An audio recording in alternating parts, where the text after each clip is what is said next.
is a production of DallasCowboys.com and the Dallas Cowboys Football Club. How about them Cowboys? This is the Players Lounge, broadcasting live from Dallas Cowboys World Headquarters at the Star. Now your hosts, Barry Church, Danny McCray, and Newy Scruggs. All right, it's Friday. You know what time it is. It's time for the Players Lounge. We're still at our homes doing the show from our respective spots. I'm Newy Scruggs, longtime Cowboys reporter, joined by two former players of the Cowboys, Danny McCray and Barry Church. Church, you haven't told Danny and I if you've gone back to Oklahoma anytime soon, or you just been camping out here in Texas, man. Yeah, I'm sad to say I have not been back to Oklahoma. Broken Bow was a great experience while we were out there. It's just this heat, man. This heat is just getting to me, man. It's making me want to stay in this AC and chat with y'all all day. So, I haven't been able to travel as much as I'd like to. All right. So, McCray, my man, I love people who want to talk about the Super Bowl, because the reason I love it is because when they bring it up, when they talk about the Cowboys, I always shoot it down. Because I'm like, hey, look, it's been a minute. Okay? And I'm one of those, Danny, that believes just go out, win your division, and just keep on winning games. And then, if you end up there, you end up there. Well, Mike McCarthy was asked about that at his press conference today. I want you to take a listen to what Mike had to say about the Super Bowl. Danny, I want to hear you comment on it. And Barry, I want to get your thoughts next. So let's hear from new Cowboys head coach Mike McCarthy. I think conversation like that, frankly, respectfully, is nonsense. If you're not trying to win a Super Bowl, I don't know what you're even doing in this business. I think that's what every team starts their off season with. The ones that don't want to talk about it, they're just probably trying to, under promise, overachieve. But I've always been very upfront about it. Every team I've ever coached, we're in this to win a championship. Make no bones about it. The schedule is what it is. I'm not a big fan of that statement, but we're all in a pandemic. All right, so that's Mike McCarthy. He doesn't mind talking about Super Bowl expectations because he believes that's why you're here. You're in the building to win a championship. So, Danny, your thoughts? Yeah, man, I think it was a good answer. He didn't push all the chips in and say that and make any guarantees and say that we're definitely going to win the championship. But he knows why he's here. He was sitting on the sidelines figuring out ways to come up with a better offense and a better scheme so he can win another Super Bowl. And Jerry saw that, and Jerry said, "Hey, I'm bringing you in here specifically for this reason. I told everyone that I will pay anything for a Super Bowl. So when you come in here, I want you to let everybody know this is the goal." So I think it was a perfect answer, and that's what we're all expecting out of the Cowboys.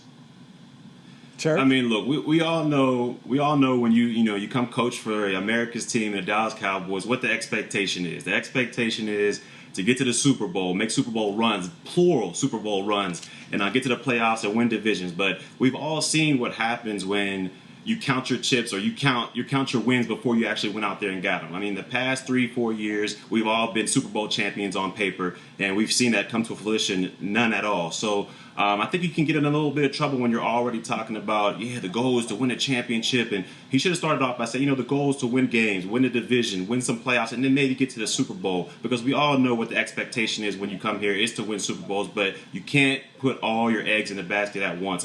This team is just getting together for the first time all year. And so I just think, talking about Super Bowl this early in the season, it's gotten us in trouble in the past before. I just don't want us to repeat what happened again last year.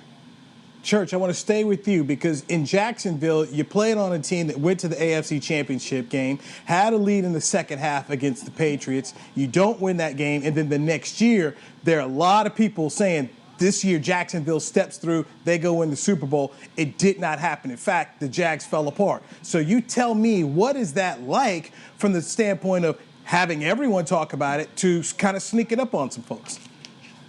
Well, I mean, like you said, I mean, I've witnessed it and I've been a part of it firsthand. I mean, like you said, when in 2017 we went to the AFC Championship, we had the #1 defense in the NFL. I mean, we were all coming back that next year, so we felt like we already had it in the bag. I mean, we felt like we can destroy this division and we'll end up meeting the Patriots to get in the playoffs, and they got lucky and we'll destroy them. So we already kind of thought, we had this season in the bag. And we started out pretty well. I think we went, 3-1 in the first, and then we met the Cowboys. I think we were 3-3 at the time, and they blew the hinges off of us, and we never were able to kind of get back to what we wanted to be that season. So the expectations for us were high, and I felt like we were kind of feeling ourselves going into that season.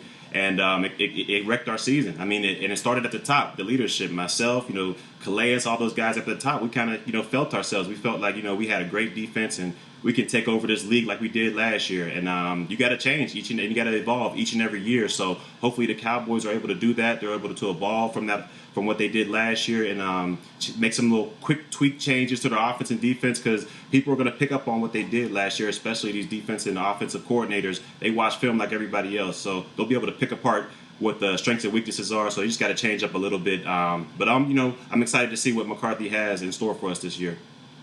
All right, let's go from Super Bowl talk here on the Players Lounge to talking about the one thing that you have to have if you're going to be a Super Bowl team, and that's some defense here. The Cowboys have won 5 championships, and when you look at the 5 championship teams, defense has been a big part of why they were able to get there.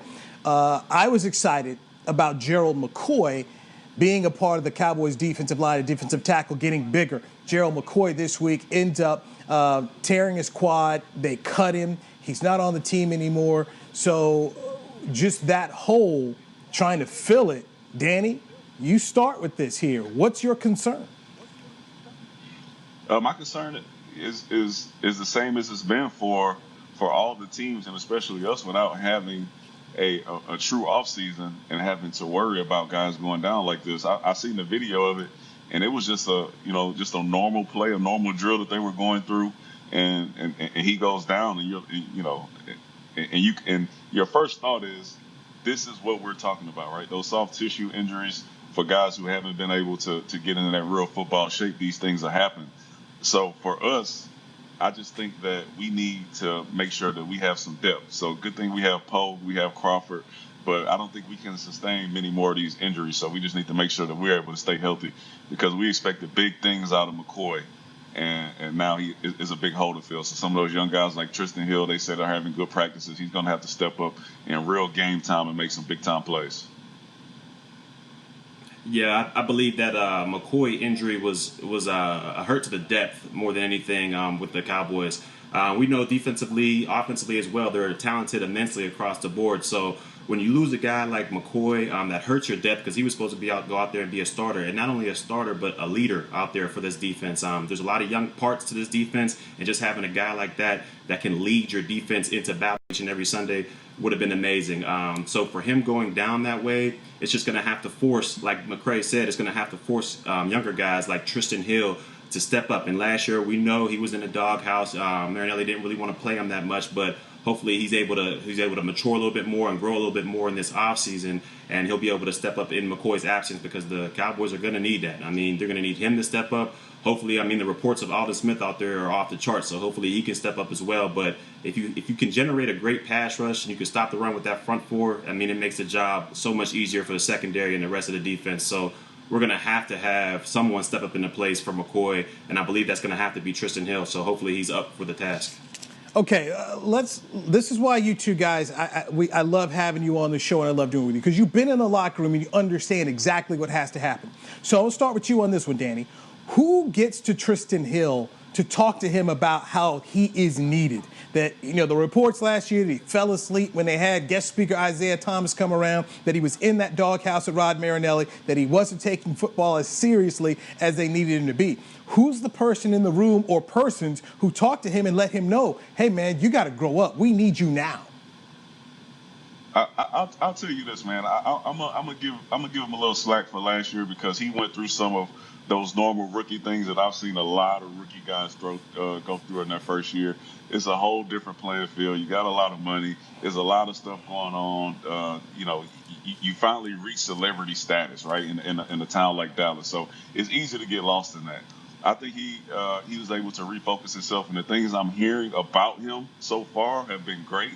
And I think having Tyrone Crawford in that room is a big thing, because I think they missed his leadership last year when he was hurt, and I think he's bringing that to Tristan Hill this year, and I think you'll see a great improvement from him just by having Crawford around.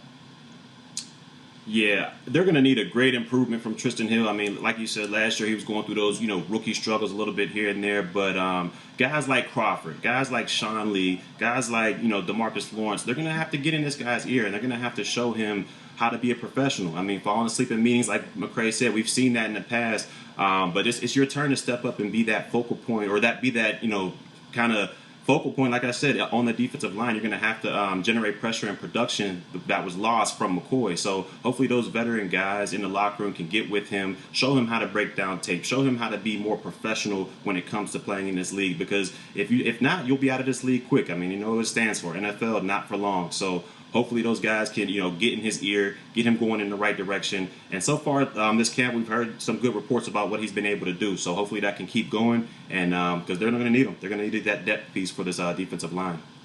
I'll tell you this. The reports coming out about him are much better than reports that came out about Taco. So I got some faith I got some faith in Tristan to make an improvement this year, because that not for long is true, man. Church, they got him up out of here, sent him to Miami, man. They got him out of here quick, first rounder as well. So if you don't produce with a new coaching staff, you're not safe. So I think he's woke. And I think he's going to be able to get some stuff done, because he has a perfect example of what will happen if he doesn't. And then Miami got rid of Taco Charlton. He's now out there in Kansas City. And for me, when I look at Tristan Hill, I think of here's an opportunity. I mean, this is a job that you can have and be a part of a defense here that if Everson Griffin and Aldon Smith and Tank Lawrence are the players we think they can be and have the kind of seasons we do, Tristan Hill's going to have an excellent opportunity to make a name for himself. And you guys know, if you can get in this league, if you can put some pressure on the quarterback, they'll write you a really, really, really big check. So hopefully he can see that working with Jim Tom Sula. Maybe that'll change. It'll be better for him. He's still going to be working with Leon Lett. But there's an opportunity for this young man to make some good money in the National Football League. It's a great opportunity. I mean, like you said, with all those guys on the defensive line, I'm 90% confident that teams aren't going to be out there trying to double Tristan Hill. So if he's able to go out there and defeat one-on-one blocks consistently, like you said, he can make a name for himself in this game. But he's going to have to put the work in, and hopefully he's been doing it this offseason. And so far this camp, it sounds like he's been doing it. All right, Danny, wanted to get into this one with you, being because you guys are both DBs, but Cheeto Awuzie spoke about that Cowboys scheme now under Mike Nolan. And the thing that I keep getting from players like Cheeto is, man, this is a welcome change, and we're not going to be predictable. Yeah, it's huge. Like we talked about last week, just to put this into perspective, if you're playing a guy like Tom Brady and you line up in a cover 2 shell and then you play cover 2, it's an issue. If you line up in the cover 2 shell and you just always drop down to cover 3, he knows that. It's an issue. He's going to find the weakness. So you have to be able to disguise pre-snap and post-snap. So with Nolan being able to do that, these guys will feel more confident that the quarterback, especially the smart ones and the veteran ones, they don't already know what defense you're in and know where they should go with the ball, right? They want to make them think that extra half a second longer so that defensive line to have a chance to get there and make that sack so they can get those tips and overthrows. So I think it's huge, and it's going to give the DBs a lot of confidence because they know that pass rush will have a little bit more time to get there just based off their pre- and post-snap disguises.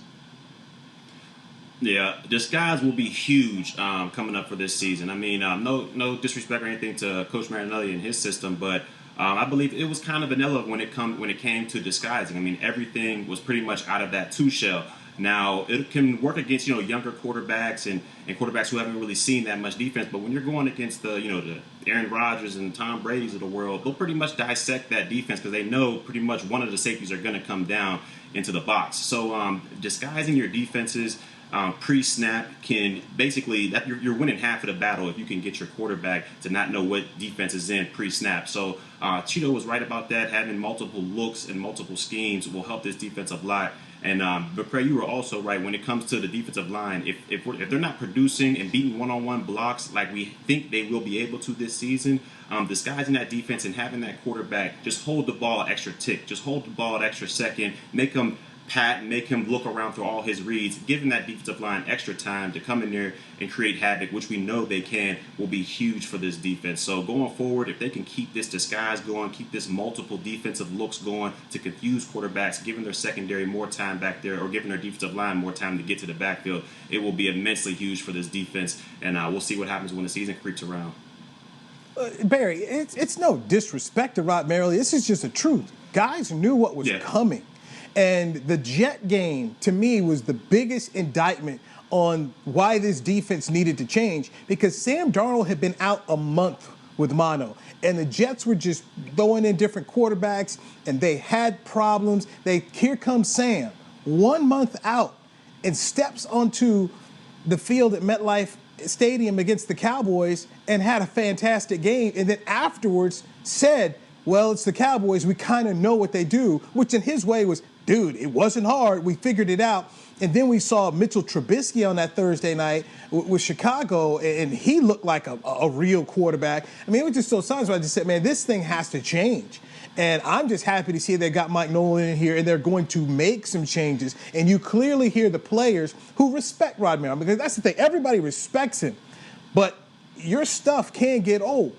And his stuff had gotten old, and they needed a change here. And to me, I'll be interested to see, is Cheeto a better player now under this scheme here? Because, look, here's a kid in his last year, Barry, who took a whole lot of hits throughout his career. What if he turns out and becomes a better player? We have seen players leave and go to different schemes and coaches who utilize him better. Yeah, we've definitely seen that. I mean, case in point with Malcolm Jenkins with the Saints. He was rated as one of the worst safeties coming out of free agency when he was with the Saints. But then when he got to the Eagles, he pretty much turned his whole career around. And we've seen he's still in the NFL playing at a high level. So there's been examples of this in the past where corners, have struggled in one system, but then turn around their whole career in another system. Patrick Chung, that's another one of the guys who went to Philadelphia and was terrible, and then went to New England and played awesome. So it's definitely possible for Cheetah to turn his season around like he did. Last year was kind of a rough season for him. So it's an ability to make this season a lot better by changing these multiple looks and have him out there doing what he can do. So hopefully he's able to turn around this year and become a better corner, and we'll see if that scheme helps. And Church, like I know that, like up in Seattle, they had guys who were superstars, Hall of Fame players, and they could line up in cover 3 or cover 2 and play that defense and still make plays. When you try to bring that to a team that has young guys that doesn't have those caliber of players, it's a totally different thing, right? So if you got Cam Chancellor, you got Earl Thomas, you got Richard Sherman, those guys can make plays in any scheme. They'll line up and show you what they're in, and they can get out there and go make plays. When you try to bring that defense to a whole different team with new guys and young guys and guys that don't have that type of talent or that type of experience, that's where you get in trouble, like Marinelli and Chris Richard did. You try to line up and act like you got those guys that you had in Seattle, and you don't get the same result. Yeah, Earl Thomas did not walk through that door at all, so it was definitely an issue.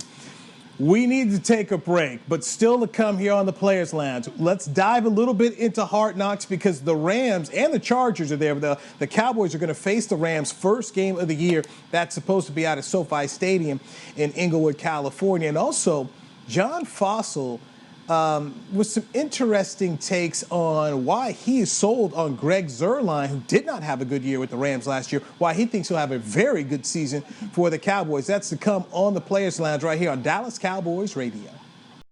Hey there, Cowboys fans. With Tide Cleaners at-home pickup and delivery, cleaning your clothes has never been more convenient. Simply sign up at your local store, set out your dirty clothes, and one of our Tide Cleaners professionals will come directly to your home for a totally contactless experience. Your clean garments will be returned promptly the next scheduled delivery day, so skip the errand and enjoy life, not laundry. Visit TideCleaners.com or your local store to sign up for Tide Cleaners at-home pickup and delivery today. I'm Jay Novacek, former tight end for the Dallas Cowboys. Back in the day, I was the guy who always got the tough yards, and that's why I run with John Deere today. In fact, I have a John Deere 3025E tractor that can handle any yard work I need to do, even the tough yards way out back. So if you have 1 acre or 1,000, John Deere has the equipment that's just right for you. Visit a John Deere dealer today and run with us. We are the official tractor provider of your Dallas Cowboys. We're back with a tasty treat that's sweeping airwaves and taste buds. It's new Dr. Pepper and Cream Soda. Let's take a listen. Dr. Pepper and Cream Soda's here. A new combo that's music to my ears, okay. Let's play. Cream Soda and Dr. Pepper time. Pour it in a glass of ice. Ah, music to my ears and mouth. New Dr. Pepper and Cream Soda. A delicious duet. Essilor is a proud sponsor of the Dallas Cowboys, helping fans see more and do more with our best vision solutions. Our lens technologies reveal a world more beautiful than you can imagine. For a limited time, get the Essilor Next Gen offer. When you buy the latest generation of Transitions lenses with select Essilor lenses, you can choose a second pair of clear lenses for free with qualifying frame purchases. Restrictions apply. Find a participating eye care professional by visiting EssilorUSA.com. Essilor. See more, do more. Back to the Players Lounge. Hey, everybody, it's Friday. That means it's Players Lounge time. And we always enjoy you taking your time to listen to our takes on the Cowboys and what we will expect for this 2020 season, which is still on pace to just go forward here. I was watching Hard Knocks, and I enjoy the show whenever it's not the Cowboys. When they've come here twice, I've hated every minute of it because NFL Films, they get all this carte blanche stuff that we in the local media don't get. So this year, it's the Rams and it's the Chargers. They've combined them both. And so one cool thing about watching the Chargers is Anthony Lynn, former coach here with the Dallas Cowboys under Bill Parcells, getting his opportunity. And then one reason why I'm very interested in the Rams is that's the Cowboys' first opponent. And Barry, your former teammate in Jacksonville, Jaylen Ramsey, is with the Rams now. He got himself traded there. Says he loves LA. He went house hunting, and he went house hunting on a place. It was about 30 plus acres of whatever. I mean, it was a mansion. Okay, it was a mansion on top of a hill all by itself. Your thoughts on that crib he was looking at? And do you know if he bought it? Did you text it? No, I'm not sure if he bought the house or not. But I mean, look, it was a palatial estate sitting on top of. I mean, it was a nice, very, very beautiful home. But I mean, knowing Ramsey the way I do, he likes the finer things in life, and he's worked his butt off to try to get those things. So in his mind, he's thinking, hey, I got a payday coming here soon. All I got to do is stay healthy and play productive like I have been these past couple seasons. And I can be able to afford to get something like this. But I can see him definitely grabbing that mansion. He's definitely, and he's an LA guy when it comes to that's the perfect team he could have went to. He's kind of Hollywood, but that's just his character. He's genuine, and I can see him living in that house. I mean, it was a palatial estate up there, man.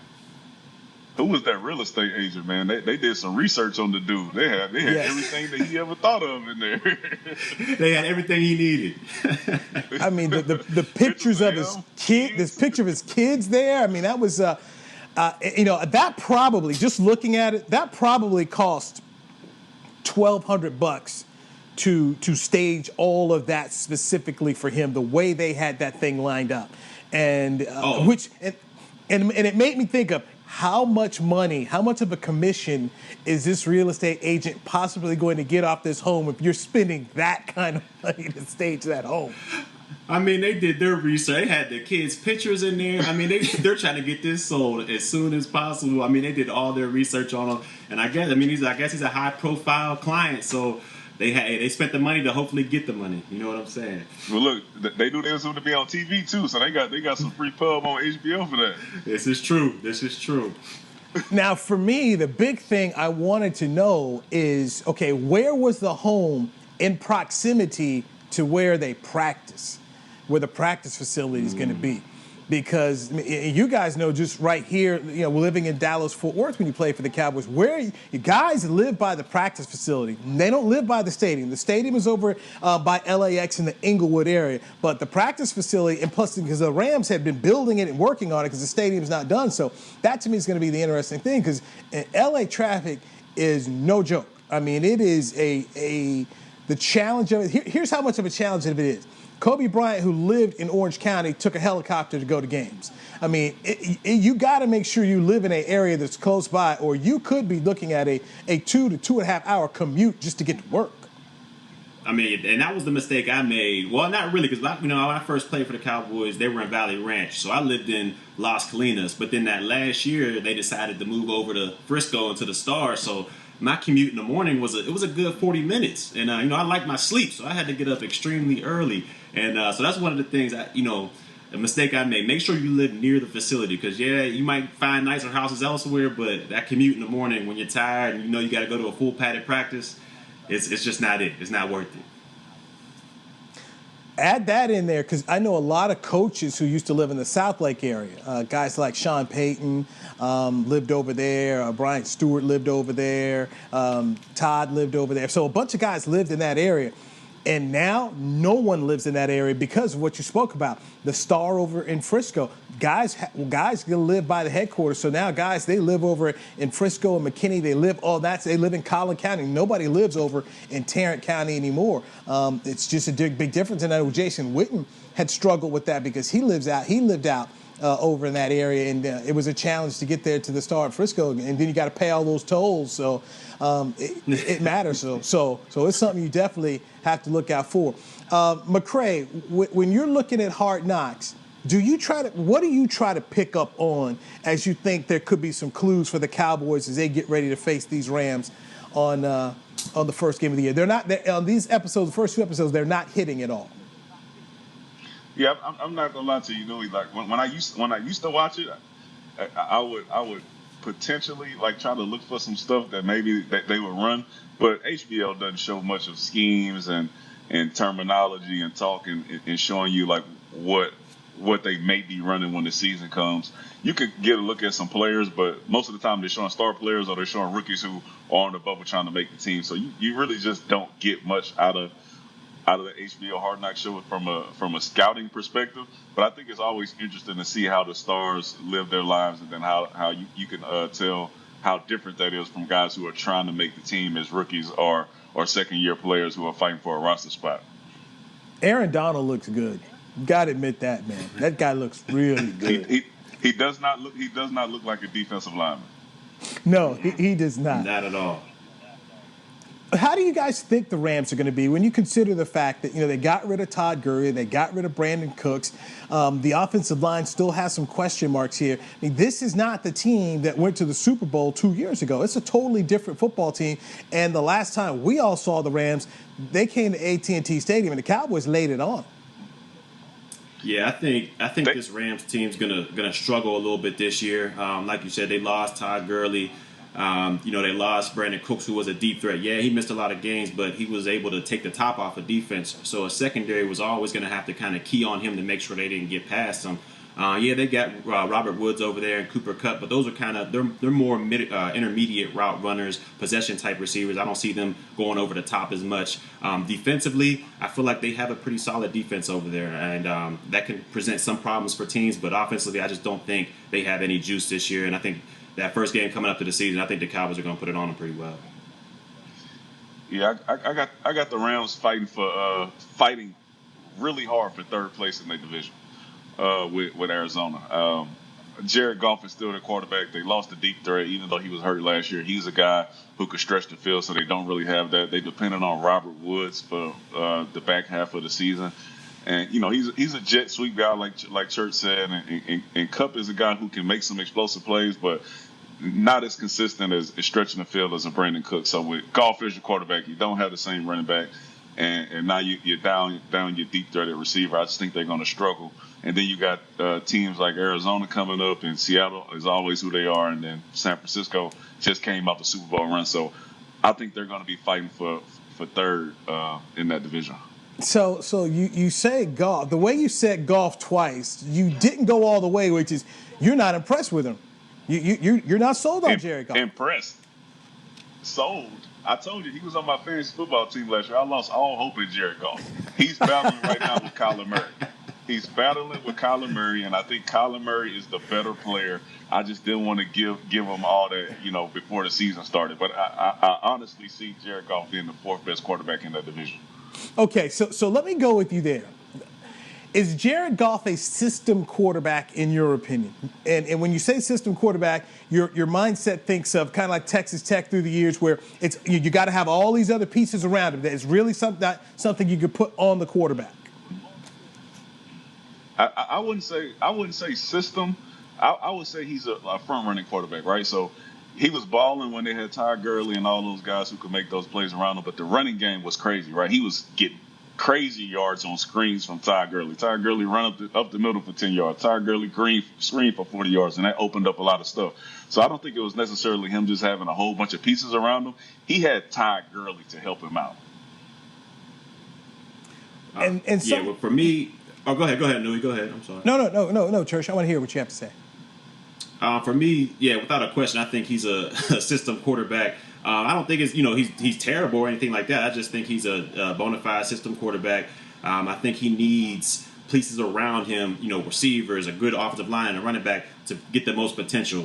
Put it this way, I feel like he can't elevate the rest of his teammates. I feel like if he has subpar guys on the outside and a decent running game, I think he'll just be a decent quarterback. But he needs other pieces around him to elevate his game. I don't think he's able to elevate those around him like a Tom Brady would be able to. I go back and I look at the last two Super Bowls in which you had NFC teams from the West, the 49ers and the Rams, and the question marks you had about both quarterbacks, Jimmy Garoppolo and Jared Goff, got exposed in that Super Bowl, which is, can your guy make a play when you need it? We saw Jared Goff miss an open Brandon Cooks in the end zone in a close football game against the Patriots. That was the deciding factor for them. And then we saw Garoppolo, who had a wide open Emmanuel Sanders running free. If he hit Sanders, they probably win the Super Bowl. And when your guys don't answer the bell when they have that, when they have a strong running game and they're asking you, hey, we just need you to make that throw, he couldn't make it. And for me, I look at a guy like Troy Aikman, who was always able to make that throw and win 3 Super Bowls. That's what you're needing from your quarterback. And to me, until those questions are answered, I do have to wonder, are they system quarterbacks there? Because I believe Sean McVay and Kyle Shanahan can go find another guy comparable a la Kirk Cousins and put up numbers and win with those kind of guys, because both guys are relying upon run games when you see them have their success.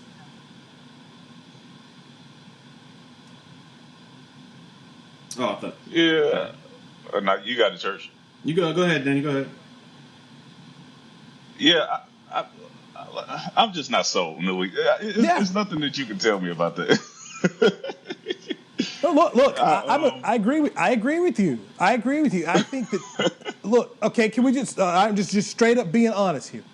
I think they overpaid Goff. I think they overpaid Cooks.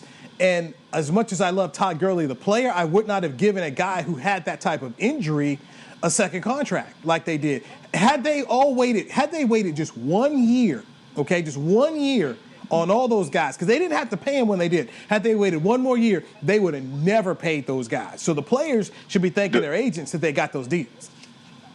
The only guy that I would have waited to pay is, and hindsight is 2020, is Goff. Like, I didn't believe in Goff. When we saw him in the Super Bowl, you didn't believe in Goff. Like, yeah, everything was clicking that year. But like I said, it was all based on Ty Gurley. So I could see a reason for them, paying Ty Gurley, with the injury. But you just assume that it wouldn't haggle him for the rest of his career. But Jared Goff, no.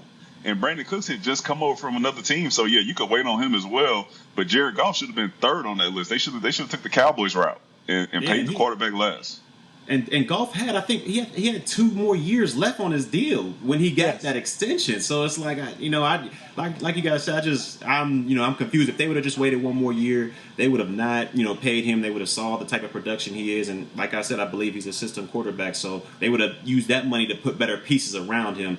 But they pulled the trigger fast, and a lot of those contracts that they pulled the trigger fast on have not worked out for him. I believe the only one was, Aaron Donald. So, they got to look at themselves and say, hey, we got to figure this thing out, or we're going to be rebuilding this team from the start all over again. Well, they don't have any first-round picks. Exactly. They gave up for Ramsey. They chucked it up. Exactly. So they're out of a lot of picks. And see, to me, I think, for instance, and it won't happen because they've got Goff under contract, and you can't take that hit, but you could have let Goff run out that contract and then given a guy like Sean McVay, Andy Dalton, and Sean McVay would have still been able to do all the things he wants to in his system. I just think that Sean is able, and Kyle as well, they're able to win with different types of players. They'll put things around him. I mean, we've seen Kyle have success with Matt Ryan. I mean, he knows how to scheme up. He's an elite coach. If you got an elite coach, play caller, they can scheme some things up for their quarterback there. Want to touch on a former Ram who's now a Dallas Cowboy, and that is kicker Greg Zuerlein. John Fossil, the Cowboys' new special teams coach, was with him for a lot of years with the Rams in St. Louis and in Los Angeles. He told the media this week that Zuerlein dealt with a groin injury basically most of the season last year. And all 3 of us play fantasy football, and Greg Zuerlein was not a dude you wanted last year. And now we know why. And Fossil said one reason why he played injured was he was in the contract year, so he didn't want to go on IR. I get that. Still got a great contract from the Cowboys, but he said that Zuerlein is going to have a good year. So when fantasy football drafts mine come around here next month, I might go ahead and pull the trigger on Greg the Leg here, because he's going to be kicking a lot of balls indoors over here at AT&T Stadium. So I'm looking for him to have a big year. Yeah, I'm looking for him as well to have a. Oh, go ahead, Danny. I'm sorry, I keep cutting you off, man. Go ahead. No, you good. I'm saying, listen, mine is short. If the offense plays how everybody expects them to play, and we're scoring all these touchdowns, Greg Zuerlein will only be kicking extra points, so he won't be getting picked on my fantasy team. You know what? I'm gonna go towards Nui, and I'm gonna go ahead and pick up Greg as well once we do our draft. Because from all the reports from camp, he's nailing stuff from all over the field. And we've seen Cowboys in the past. Sometimes, when it comes to the red zone, we don't necessarily knock it in all the time. So to have a consistent kicker like that, and like we did towards the end of the season last year, really helped us out. But to have him consistently kicking good throughout the whole year, I think it'll be a plus for the Cowboys and definitely a plus for my fantasy team. Listen to me on this. So tell me this. So soft tissue injuries are a big deal this year, right? And this guy was struggling with a soft tissue injury all of last year. So we pick him up. He hadn't been doing nothing for the entire summer. And now all of a sudden his groin, that's what I'm banking on. His groin is all of a sudden fixed, and it's going to hold up for the remainder of the year. He is not getting picked on my fantasy team. Church, what place you come in last year, Church? See, now you're bringing up old news and old history, man. We don't need to know about all that. I got my new GM status now, so I'm ready to roll this year. And Zuerlein, he said he's coming with me, so we'll see. Nui, we know you won. We know you won. All right, we know you won first place. Yes. And Church, I'm glad you won something. Church, listen to me. Okay, Church, listen to me on this. Your idea is absolutely correct. Last year, I took Will Lutz. And I took Will Lutz because I said, you know what? I want a guy who's a part of a high-scoring offense. So I went with him because he was with the Saints. And he kicked indoors. And, hey, look, it's football. You're not going to get a touchdown every possession, but will you be in range for some long field goals? And my man was knocking in those 40s and 50-yarders. So Legatron is going to be on an offense we expect to score 30 points a game.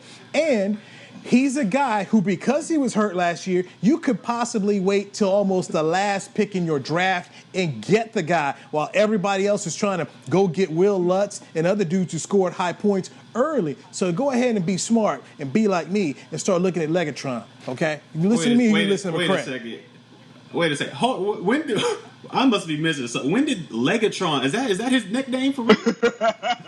Legatron? I never heard that one. Maybe Nui made that up. I don't know. I love it, Nui. I love it. No, he has been called Legatron. It was him, and it was the guy in Minnesota. Greg the Leg, Legatron. So they've thrown it out there. But look, the guy can kick. And ultimately, Danny, I'm trying to help Barry not repeat last year, because the way you run that man down about his fantasy team last year it's like watching Michael Jordan when he was razzing Scott Burrell during the Last Dance. But let me tell you something though. Before let's get some more context to this. I was auto-picked. I didn't get to pick my own draft, so I was auto-picked out there. So I was already behind the 8 ball when the season started. You know what I'm saying? So and in the guys and the moves I made, they were playing well in the beginning of the season, but as soon as I drafted them on my team, they stunk it up. So I mean, I was behind the 8 ball from the beginning, but no excuses. Okay. First of all, you made the excuse, then said no excuse. Newey, last thing, tell me this: if Jerry Jones missed draft day, would there be a reason for us not being able to make the Super Bowl? If he just like, oh man, I was on the yacht. Me and Steven and Will, we couldn't make it, so we just called in and told everybody to pick what we had on the board. No excuse, all right? We don't want to hear that. No excuses, man. No excuses. There's too many moves you could make during the year, okay? There are no days off on your fantasy football team, okay? There's no days off, all right? I mean, yes, you'd like to have a solid draft, but at the end of the day, you got to be maneuvering your roster and keep on improving it. I mean, there's too many dudes who got good in the second half of the year. A.J. Brown, Ryan Tannehill. There's too many. Tyler Higbee got good. Joe Mixon started performing. You got to be on the waiver roster, man. You got to be serious about this business, man. It's not a game. Fantasy football's not a game. It's a way of life.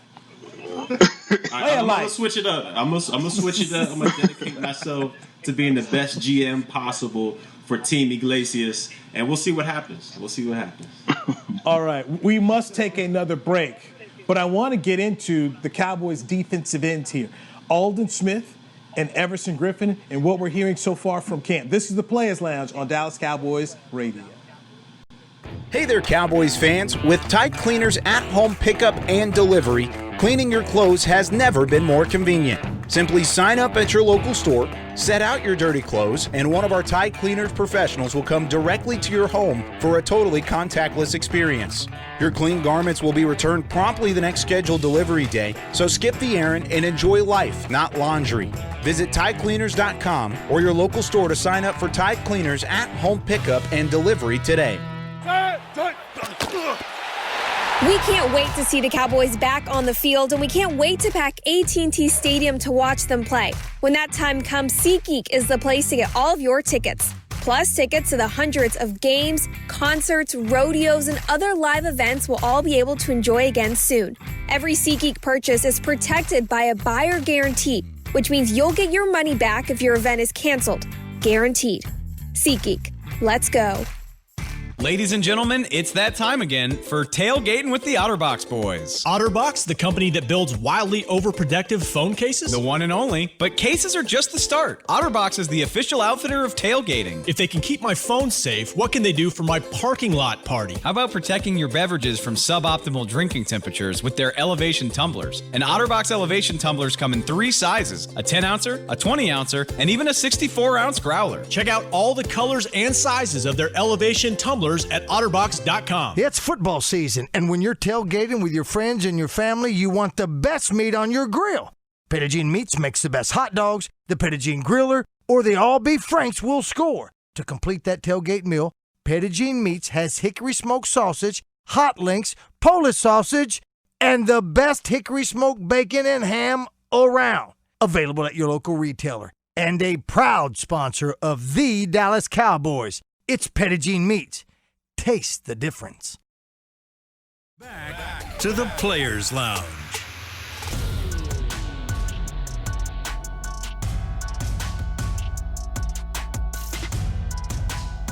All right, Friday, Players Lounge, last 15 minutes. Got a lot of work we got to squeeze in right here. Newey Scruggs, longtime Cowboys reporter, joined by former Cowboy players Danny McCray and Barry Church. We'll start with Aldon Smith. Dak Prescott was asked about facing him, and he said he damn sure doesn't look like a guy who's missed 5 years of football here. So he's impressive at camp. He feels good. He says that being back in the locker room was the thing he missed most. So, Danny McCray, you were one of the vocal guys who was questioning Aldon Smith. We haven't played a game yet, but so far, he is giving the Cowboys more than what they thought they were getting. So I'm gonna stick with what I said, and this is the beginning of training camp. I think it may have been in pass for like 2 days, and then LC's not practicing. I think Tyron is out with injured as well, so I'm not sure who Aldon Smith's going against, but I'm glad that he's getting back into the groove of things, and I think it'll take him a game or two before he gets back to feeling or looking anything similar to how he looked previously. I think, like I said last week, the COVID and him not having to be out and be in the city and having those temptations helped him tremendously. So I'm proud that the start is good, but I'm still not sold on it yet. Okay, Danny's negative Nelly here. Great, way to go, Danny. Negative. I'm not negative. I said I'm proud. But just like with Coach McCarthy, just like with everything else in my life, man. Look, when I see it, I believe it. And then that's what I said at the beginning. So I'm not gonna hop off my opinion yet. He got to show me something in game time, in real game time. We're not even gonna see a preseason. I got to see real game time explosiveness. Barry, you drinking the Kool-Aid? I'm gonna tell you this. I'm gonna have a sip, just to I'm gonna have a sip and wash it around a little bit.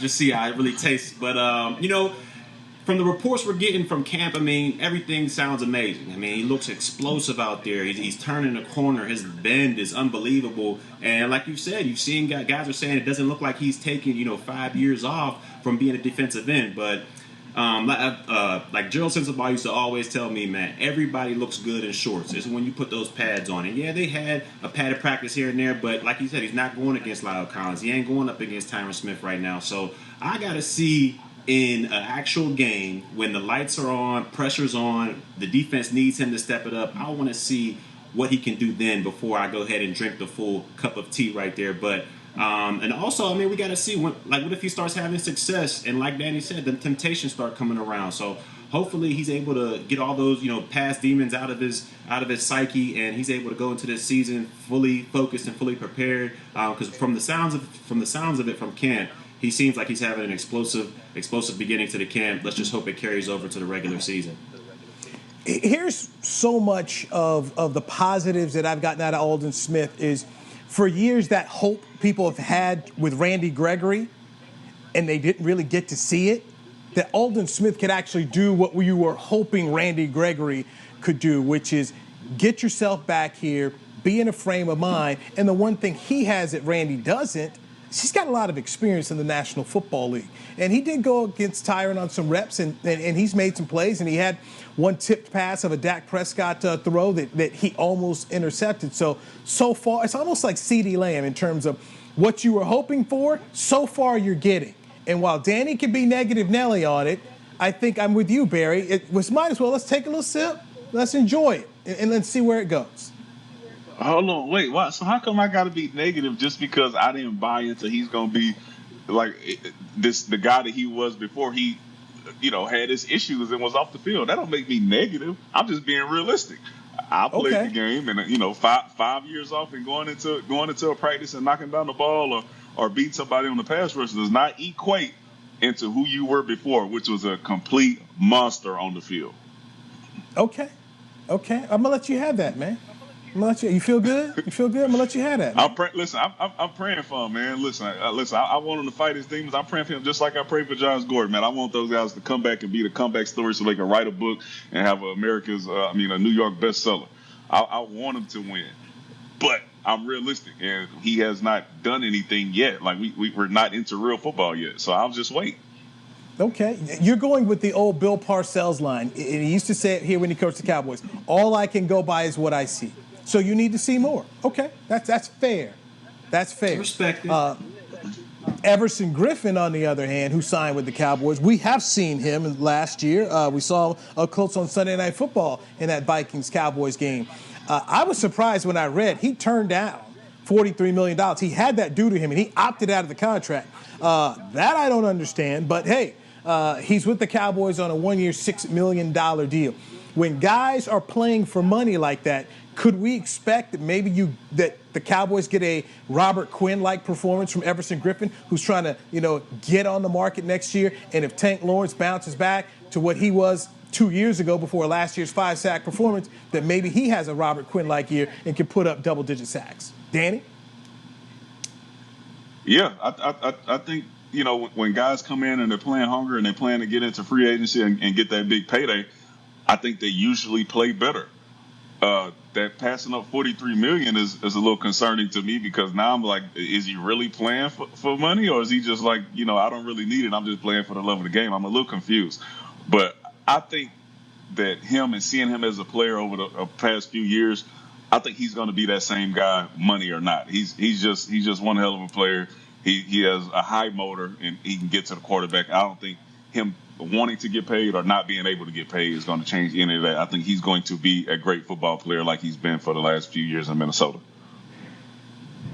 Church? Well, I'll tell you this. The Cowboys better hope that he comes with the production that Robert Quinn had last year. I mean, Robert Quinn had 11 sacks last year. I mean, he was able to consistently beat one-on-one blocks out there, which was able to open up things for other people. Now, it didn't come to fruition with those others getting sacks as well, but hopefully Everson Griffin is able to come in here and have that same level of production, or even better production than Robert Quinn had, and hopefully that'll open up things for the Tyrone Crawfords in the middle, the Aldon Smiths on the other edge, or the DeMarcus Lawrences on the other edge. So hopefully he can come and get that consistent pressure that we have from Robert Quinn, because if he's able to do that, then this defense can become, in my opinion, a top 5. Because once that defensive line starts rolling, like I said, it makes it a lot easier for the secondary. It makes it a lot easier for the linebackers to do what they do. And in turn, that turns into victories. So hopefully he's able to get that production that Robert Quinn was. And I know the Cowboys are praying that they do, because they need it. They really do.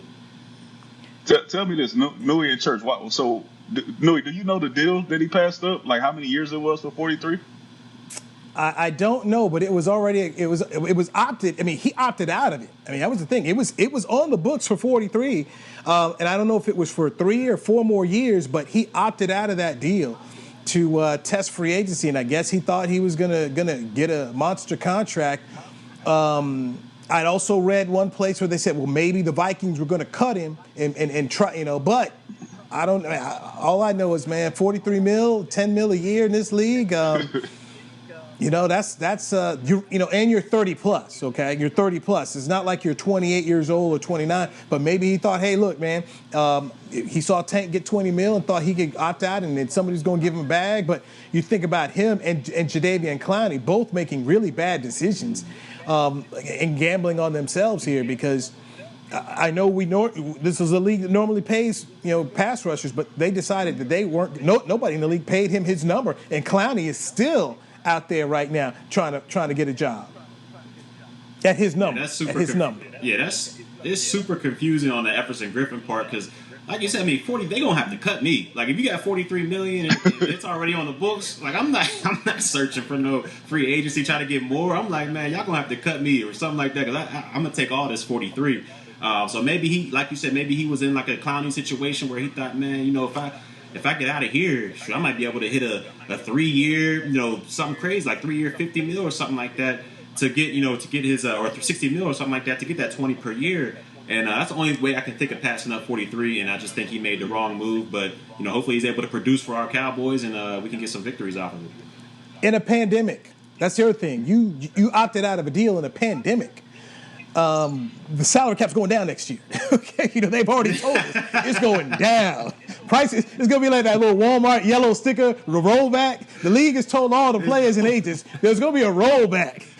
So, even if Everson Griffin, if Everson Griffin has a really good year of double-digit sacks, who knows, truly what kind of money is out there. So, it's a gamble, and clearly he's in it now. But if I'm Everson Griffin, man, I'm hoping that Aldon Smith and Tank Lawrence are unblockable and that I can get some one-on-ones and get to some of these quarterbacks here, because in order to get a massive payday, he's got to have numbers. And I'll give Robert Quinn, his due. He had that year, and the Bears were desperate, and so they paid the freight. So we'll see, but I'm with you, man. It's hard to opt out of deals, especially when you're talking about, we're in a pandemic right now and trying to opt out of deals here. So we'll see. But if you're the Cowboys, hey, good for you. Good for you that Everson Griffin decided to go ahead and do what he did. And somebody out there may get lucky with Jadeveon Clowney. But I think Griffin's a better fit for the Cowboys than Clowney. I know a lot of people were talking about and wanted Jadeveon Clowney, but Clowney only had 3 sacks. I think this is a better situation for Griffin, who said he grew up a Cowboy fan and was named after Everson Walls. So I thought that was a pretty cool thing that he told the media this week as well. Everson Walls, who, by the way, should be in the Pro Football Hall of Fame. And let me give out shout to my boy Drew Pearson, the original 88, who is the senior finalist for a player for induction for the Pro Football Hall of Fame class of 2020, which means he's basically rubber stamped. They are not going to not put Drew Pearson in. He's the only member of the 1970s All-Decade team, first team, not in. Only receiver from the first team, All-Decade team of the 50s, 60s, 70s, 80s, and 90s, not in the Pro Football Hall of Fame. Drew Pearson is getting in February, and I'm pretty excited about that for the class of 2021. An undrafted free agent. Congrats to Drew, man. Well deserved. Nui, I saw you shed a tear for him when y'all were on the phone, man. That's big time. I'm really happy for the guy. He's a great guy. I met him a couple times, and great energy. And I can't wait to hear his speech. Yeah, he said it was going to be next level. Yep. Like McCray said, I met him a couple times, and he's always had that great energy about him. So I can assume that's how he was as a player. It's a shame that it took this long for him to get in, but I'm glad that he'll finally be able to get in and put that jacket on him. He's much deserving. I was at his house in January. He had so many people over. He had champagne that was chilling. He expected to pop that bottle and get into the Pro Football Hall of Fame. And when Harold Carmichael got in, Harold Carmichael was second team all 1970s. Harold Carmichael played in only 1 Super Bowl. Drew Pearson played in 3. Drew won his. Harold did not. It was hard, man. He went into his office. He was cursing. I mean, he was upset. And he teared up and cried. And so he and I, we worked together for 13 years, I just gave him a hug and I said, you know you're a Hall of Famer. I said, God's delaying it, but he won't deny it. And so it was definitely emotional for me because I spent 13 years, talking back like, Drew, you are. He was, he didn't think that he would ever get it, that the politics were against him. And for that to happen was really special. And we're not talking about a guy who didn't earn it, fellas. I go back to watching The Last Dance when Isaiah Thomason talked about the Dream Team. He says, I don't know what the process was for picking that team, but I know I met the criteria. And that was Drew Pearson's career. When you talk about the process that goes into selecting Hall of Famers, Drew met the criteria of it. And to watch a couple of guys get in over him and during his time, like Harold Carmichael and John Stallworth, those were hard pills to swallow. I had guys like Mel Blunt, who might be the best cornerback to ever play in this league. They changed rules because Mel Blunt was so good. Mel Blunt told me, he said, Nui, if I can help Drew get in, I will, because he is a Hall of Famer. And that's pretty cool, man. When a guy like Mel Blunt says it, Joe Green, the greatest Pittsburgh Steeler of all time, Joe Green said that guy was a Hall of Famer. When you have legends on a team like the Steelers that have 4 Super Bowl rings and they can look across and tell you that guy was a Hall of Famer, that's pretty cool. And the fact that he's just now one step away from going there, I'm really happy for him. Yep. Much deserved. No, I want to ask you this before we get off, because we've been speaking about this for a few weeks. These injuries that we're having, we got Sean Lee, we got LC, we got LT, we got guys going out and then around the league as well. You got guys going down with ACLs and Achilles and all these different injuries that are soft tissue. How concerning is this for us, especially with our O-line? It's for everybody across the league. I mean, I'll tell you this. We talk about our fantasy football teams. In my league, I said we need to have a injury roster. We had the IR and the COVID. So we got 2 things, IR and COVID, because it's going to be a problem. Make sure you draft a lot of guys here. Hey, will you stop barking? I got to finish this, okay? We're almost done. Give me 2 minutes. I'll let you out. I'll let you out in 2 minutes. Tell Cujo to chill out over there, man. Cujo, man, Yeah, I give her credit. She was good for 50. She was good for 58 minutes. Thank you. My child just came and got the dog out. So I told me one of my children just came and got the. I'm playing homeschool dad, trying to do a podcast, trying to take care of the dog. My wife went out to go do some work today, so I'm trying to juggle a whole lot of things here. And prepare for my fantasy football draft. So I got a lot of things I'm doing. Dad life. Yes. I got to wash the dishes. I already put a load of laundry in. So, yeah, I'm that guy, man. I'm versatile, man. I tell my wife, I say, your next husband's not going to do all this. You doing all that. She's not going nowhere. She's not going nowhere. You doing all that. Fellas, this was fun as always. I look forward to next Friday. And Mike McCarthy talked about they're going to ramp things up in the next 2 weeks as they start to get closer to that first game against the Rams. But I'm excited because I see the guys, the players, when they talk to us, they're really enjoying the fact that it's new, it's fresh, and they believe in what they're being taught. And that's so much of what football is as a coach, is you got to get these guys to buy into what you say, because you can't BS the players, man. And Danny, I really feel like Mike McCarthy and his staff are going to be able to take these guys and put them in the best position. Yeah, that's cool. You still on Mike McCarthy, and I feel like he's going to do a decent job. I got to see. Come on, Danny. Drink the Kool-Aid, Danny. Drink it with me. Drink it. I say this because I know we're going to postpone you having to come up with this bet that you're ready to lose, all right? All right, so I know you're not ready to put the chips in on McCarthy yet, so I give you another 7 days to come up with what you want to bet, so you can go 0-3 with bets against me. I believe in Coach Mike. I believe in a Super Bowl winner. Okay, as Ric Flair once said, you don't lose faith in winners. Okay, you don't lose faith in winners. I'm good with I Mike believe McCarthy. in Harvey Dent. This is Batman.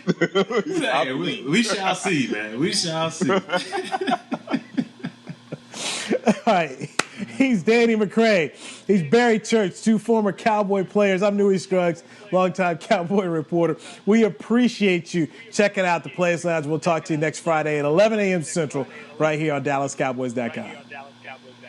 This has been a production of DallasCowboys.com and the Dallas Cowboys Football Club. How about this, Cowboys?